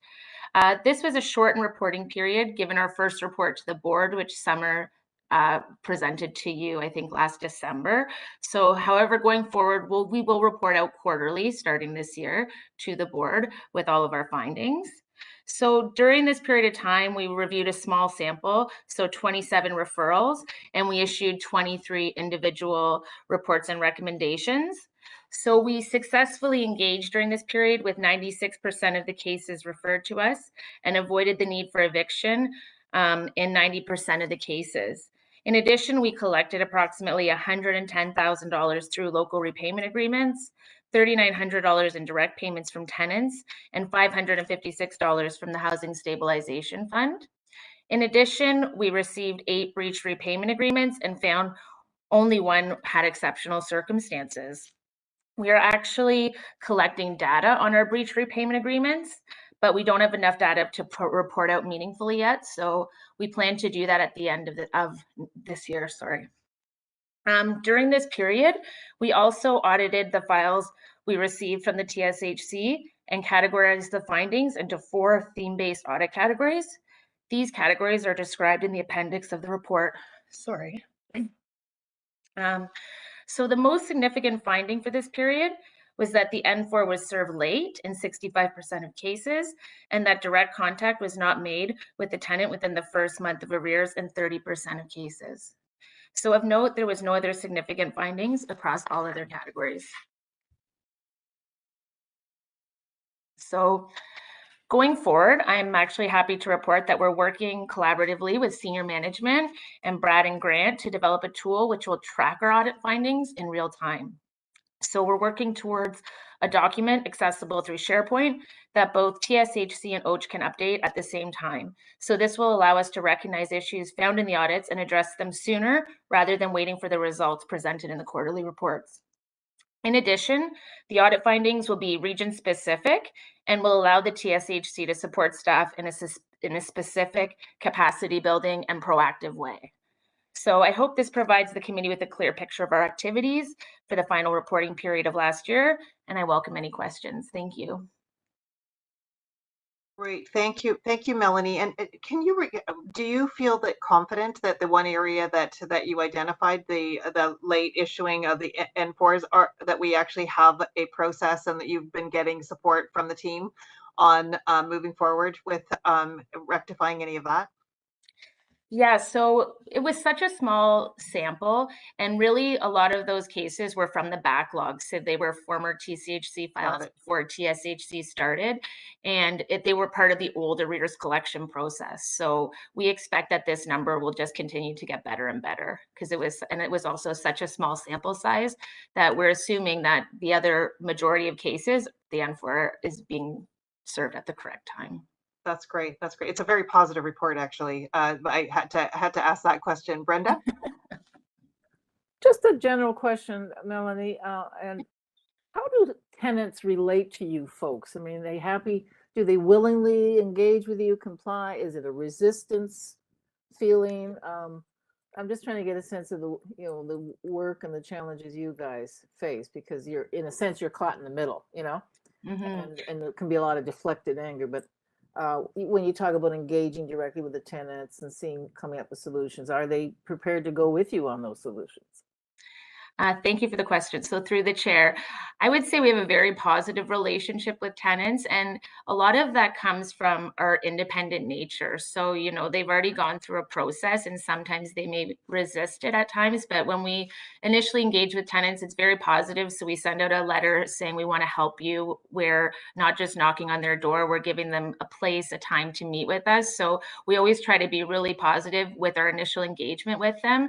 And we find even the tenants that we're not able to reach resolutions with, it's not a negative interaction because we're providing them with the information on where they can go should we not be able to resolve the issue with them.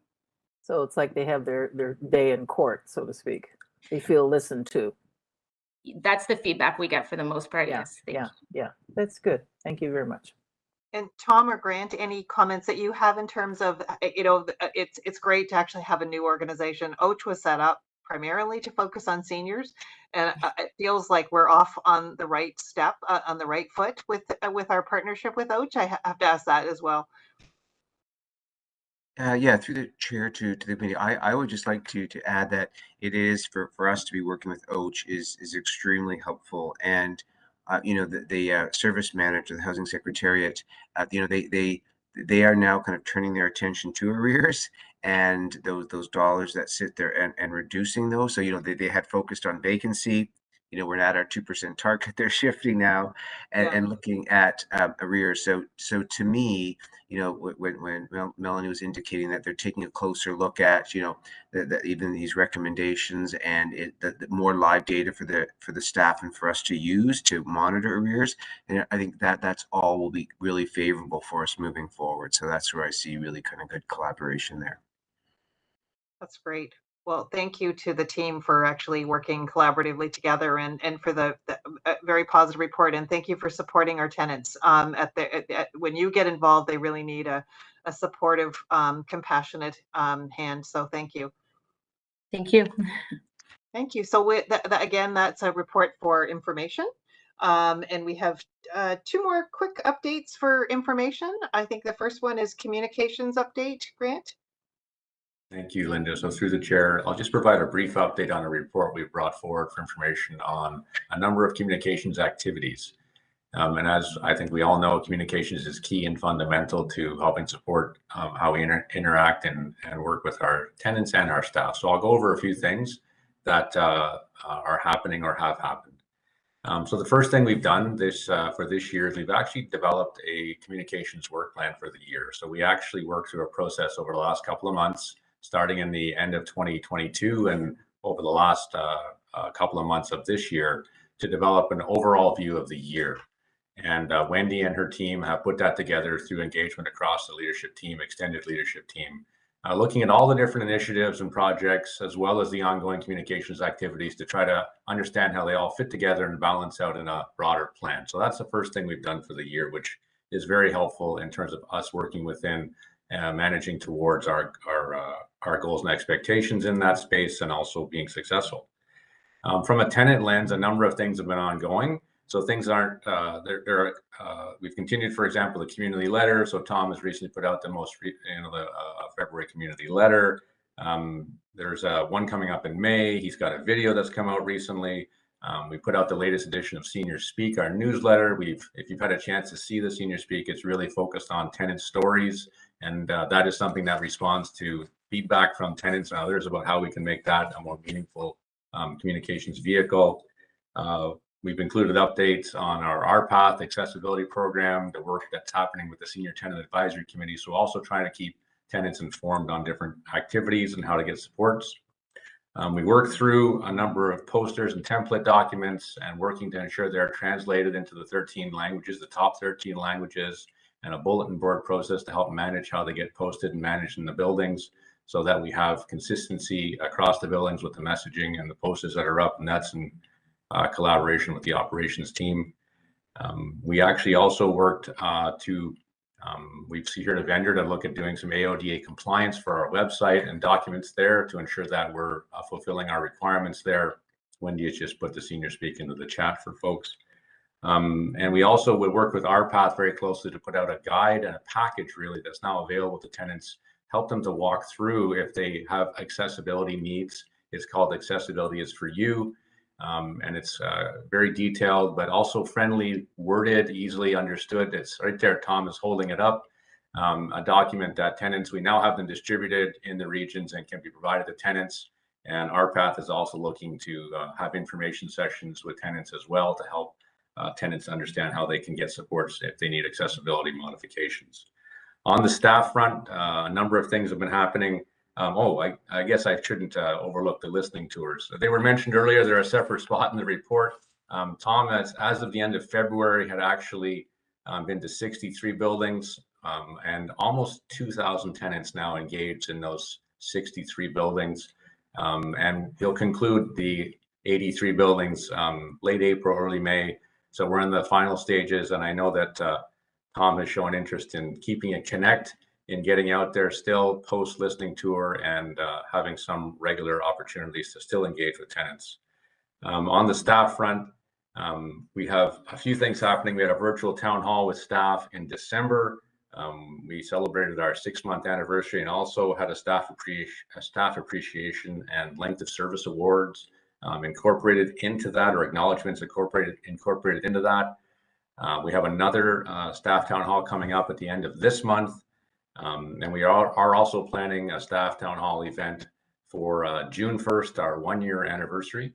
So, which is not that far away now. And we're excited about that too. We have the staff bulletin, as we talked a bit about in the meeting earlier, and that's published every 2 weeks. And we're really pleased with how that's reflecting a number of different aspects of the culture that I think we're trying to develop, and the messaging and within Toronto Seniors Housing. And it's being really well received, and we continue to look for feedback on that. So a number of things are in flight. So we're going to continue on that towards the communications plan, and I'll welcome any questions if there are any. Just, I wanted to formally acknowledge the claps and around the listening tour. Tom, you've done what we gave you, a very challenging task, and you took it on, and you've been doing it in terms of actually just physically. I'm sure that that's actually probably the highlight of your time here, because it really actually builds that connection. So thank you for your efforts in that regard. And also, Grant, the comments of also building you're building a staff community that is engaged as well. Yeah. Seeing the listening tour numbers, it's awesome, Tom. Absolutely awesome. Yeah, thank you very much. And to the team that are going with Tom as well, which is wonderful. And setting up, translation and stuff. Brenda? I just want to say this stuff is so meaningful, and we really mustn't underestimate the impact of this stuff. And I'm very appreciative of staff and Tom. It's always, people will remember how they were treated, I mixed my metaphor, so I'm sorry, but they won't remember what happened. They'll remember how they were treated,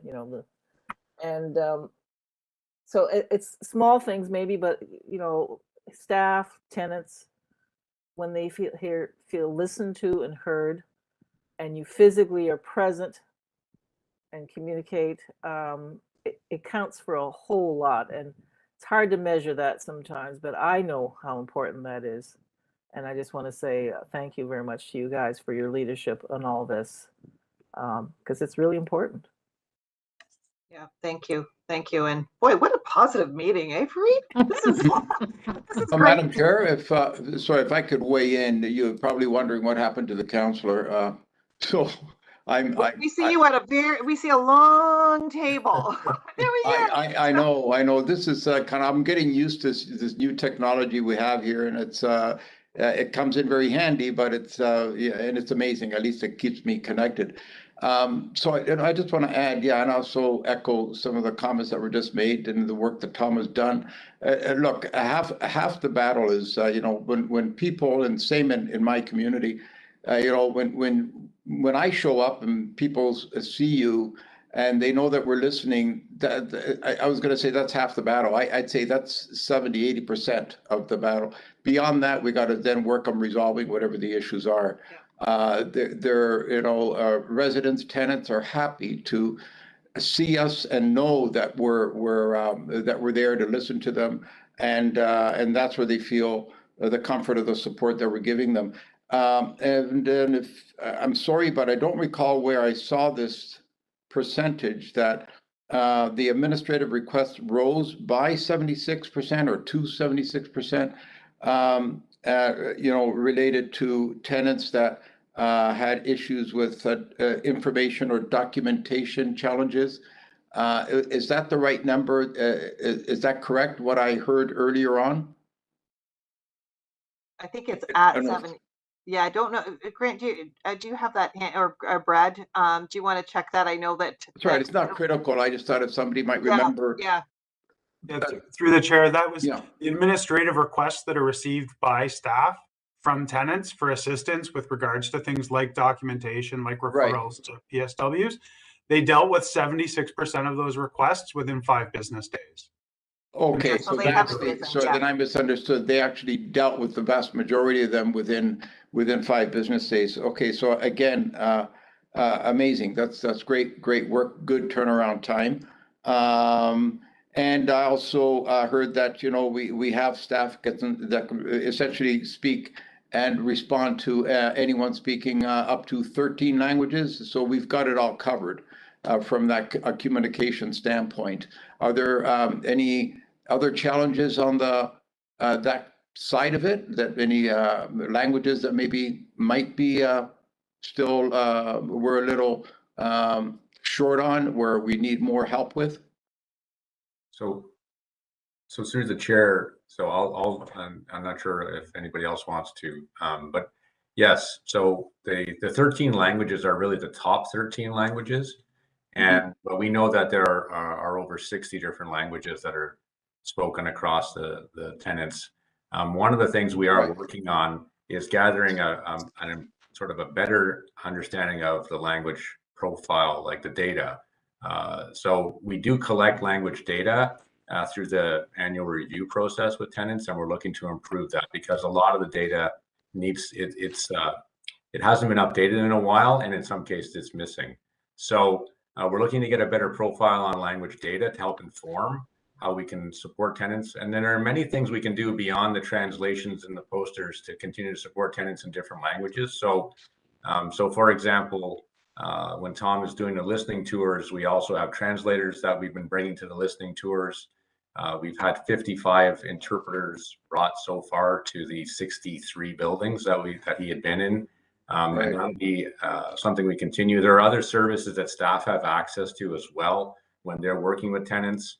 And then there are different ways to look at how we can support tenants, and that whole diversity lens, I think, will sort of play into this as we move forward. So we still have a lot to work on with regards to language. It's something that is an ongoing item that we're looking to work on. But it is something. So we have we have looked to secure some vendors to support us with translation and interpretation services for this year in a more I guess I would say an expanded scope to help deal with the demand for this as well. So it's an ongoing piece of work. I see a few hands popped up here. Yeah, so Tom and Carrie and Brenda also wanted to comment on that. Councillor Christina. Okay. Yeah, sorry, just very quickly, and then I'm done. Just one final thought. So when we put a written communication out, we put them out in the 13 most popular languages only. Is that where we the extent of the? What we're doing right now is we generally use English as the primary language for communication, but we also have a poster, for example, we've developed that is in the 13 languages that explains to tenants in those 13 languages how they can get an interpreted version of that. And then we do prepare all of those translated posters as well, so they can be printed on demand and provided to tenants as requested. And then in some buildings where there's a certain number of tenants with a language that we are aware of, will also ensure that other language is posted in the building too. It's an area where we're still working on it though. So that new process that I mentioned on the bulletin boards is fairly new, but we've got a new way to do it now that hopefully we can make it simpler for tenants to get things translated, and also for staff to support tenants in that process. Thank you, Grant. Thank you. Yeah. And I saw a bunch of hands go up. Tom, and then Carrie, then Brenda. Yeah, through the chair, Grant is actually, I think, hit on 90% of what I was thinking. Just wanted to quickly capture. It is language, though. I can just, for me, I hear things, and it's risk too. Like when people can't understand the language, how are they at risk? And for example, some of the buildings' fire alarms, right? Tenants have said to me, I don't understand, what is being said during the alarm, right? So I think one of the things that we have to focus on is some of those kind of high risk situations, or with their heat or whatever goes out in a building, and ensuring that we have those mechanisms in place to address some of those situations where tenants can be put at risk because of language. So there is, to Grant's point, there is a lot that we still have to work on in this area, but moving it forward. Carrie? Yeah, thank you.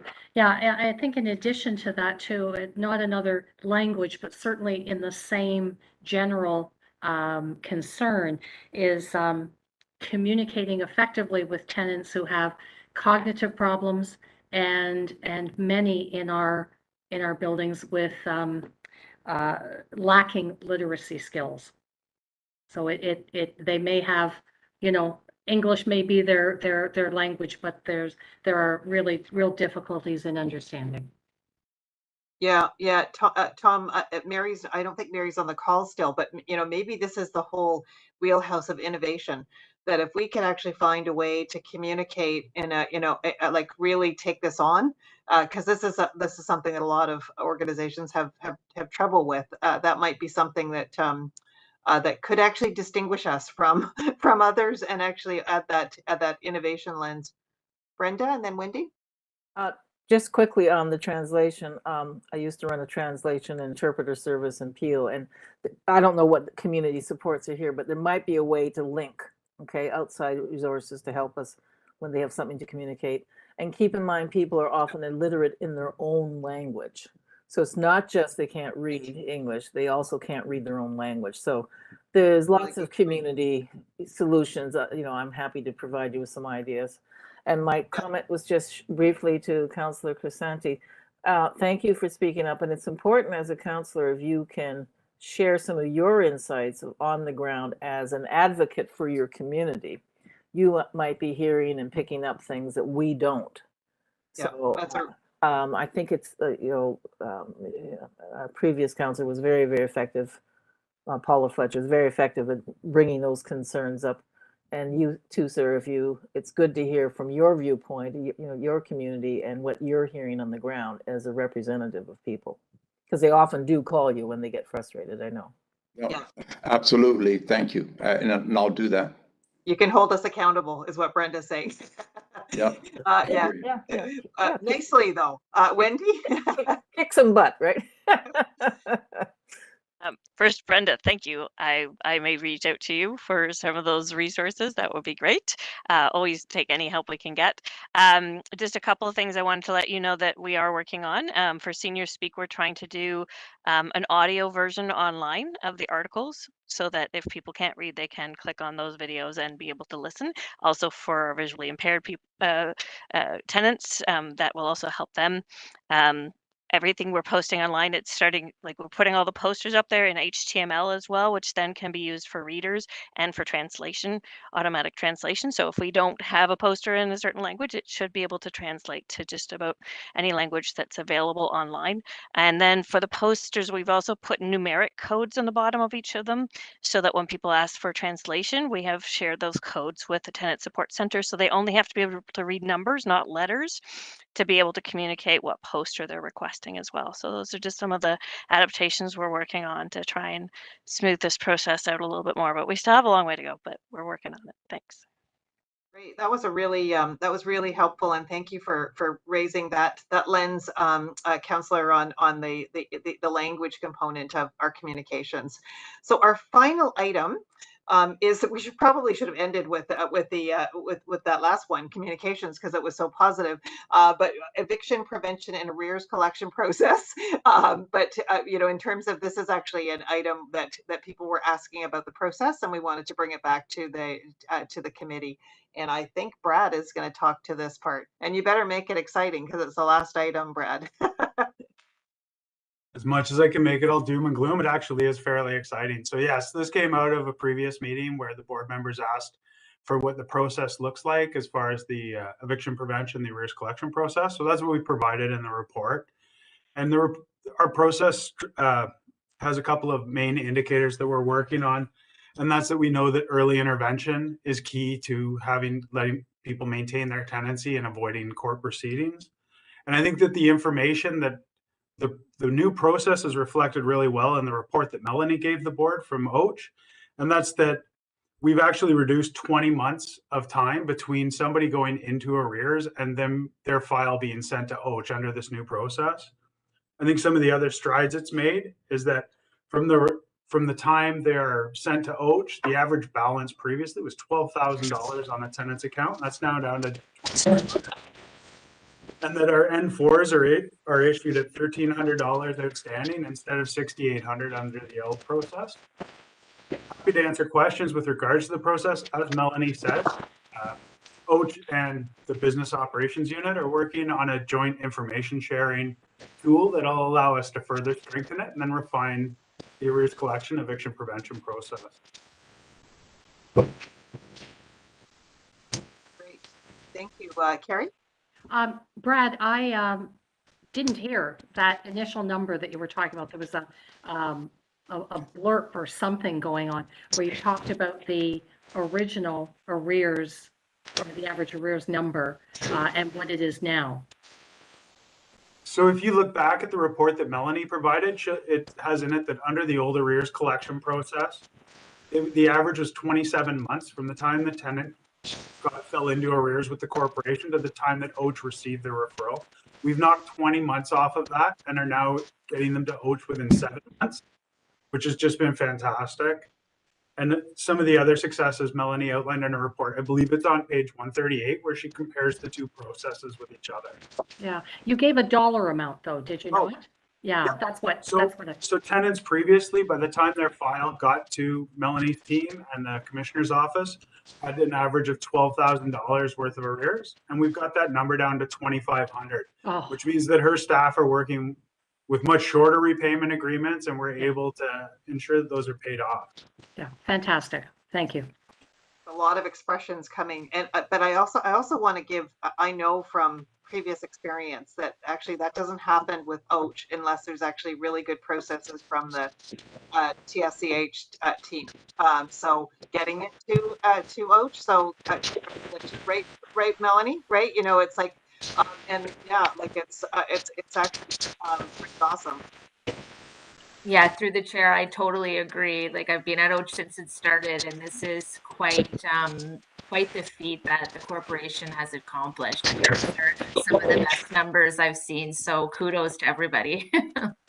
Yeah, like it's giving me goosebumps actually. Yeah, that's really, or it's getting cold in my office. I'm not sure. You asked for an exciting report, Linda. You got it. Exactly.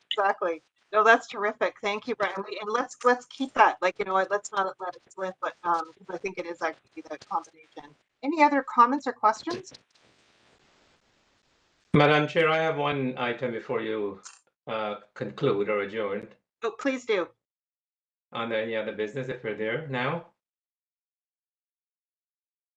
So I just want to congratulate Andrea Austin. Some of you probably know that Andrea is taking on some new responsibilities in Paul Raft's office as the Director of Strategic Policy and Program. So pretty heavy title. And Andrea, we hope that you will be an advocate, a stronger advocate for us now that you're closer to the power brokerage. I understand that you'll probably still be with us from time to time, given Paul's involvement with this committee, but I thought the committee should know that you're taking on some new responsibility, which I hope will come back and benefit us. So thanks for your service so far, and all the best as you continue your journey upwards. Thanks so much. Thank you, Andrea. And, you know, I have to say, too, the level of support that I see from the city is also unparalleled between actually having this. So, you know, we're on a good path, right? So, so continue to, and thank you for all that you've done. And congratulations from all of us. That's amazing. Thank you so much. Amazing. Okay, that was a great way to end the meeting for you. Is there anything else that you wanted to add? Yeah, well, thank you. I just want to thank everyone for, like, it takes a lot of work to actually have a meeting like this in terms of the preparation. Thank you for the documents in advance, and thank you for everyone for the great participation, and for members that came from the board that don't always attend. Thank you. I think it really allowed us to actually move this forward. And thanks to Grant and Brad and Wendy and Tina and Tom for all your support from the team. Please share our thanks and gratitude to your team members on some great work. So. And thanks, Linda. Great job. And Matthew, it's always without thank you glitch at all. Yeah, exactly. Hey, Matt. Thank you, except for my echo on my end. So, all right, thanks everybody. Have a great evening. Thanks everyone. Thanks everyone. Good night. Take care. Good night. Keep safe. Take care. Thank you. Don't let the bed bugs bite.